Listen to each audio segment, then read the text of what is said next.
Jelang pesta demokrasi Pilkada serentak tahun 2024 mendatang, dipastikan timbul keramaian di sosial media membahas arah politik masing-masing anggota masyarakat.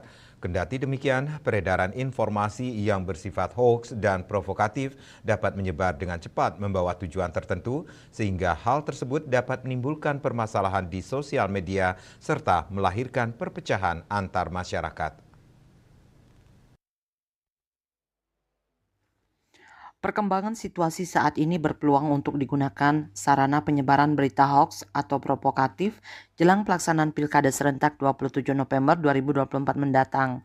Untuk itu diharapkan masyarakat bijak dalam menggunakan sosial media guna meminimalisir penyebaran berita hoaks atau provokatif dalam rangka mewujudkan Pilkada serentak Provinsi Bali 2024 yang aman dan nyaman.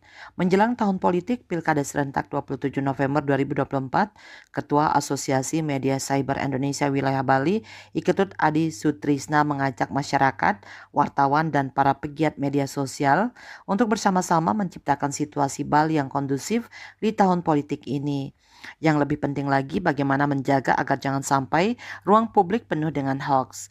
Karena itu Ketua AMSI Wilayah Bali mengajak kepada para wartawan untuk tidak ikut-ikutan menyebarkan hoax. Dikatakannya wartawan juga berkewajiban untuk membersihkan hoax dari ruang publik. Di samping itu wartawan akan memanfaatkan fungsi pers untuk menjernihkan segala informasi yang tersebar di masyarakat. Demikian juga dengan para pegiat media sosial, diharapkan jangan sampai menyebarkan hoax dan jangan ikut-ikutan memperkeruh ruang publik. Menyampaikan kepada masyarakat untuk turut serta dalam mensukseskan Pilkada Bali tahun 2024. Sangat penting untuk memastikan pesan yang diterima sudah tepat dan akurat sebelum disampaikan kepada publik.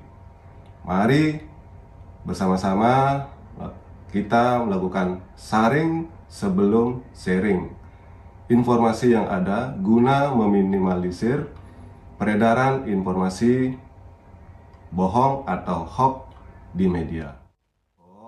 Tim Liputan melaporkan.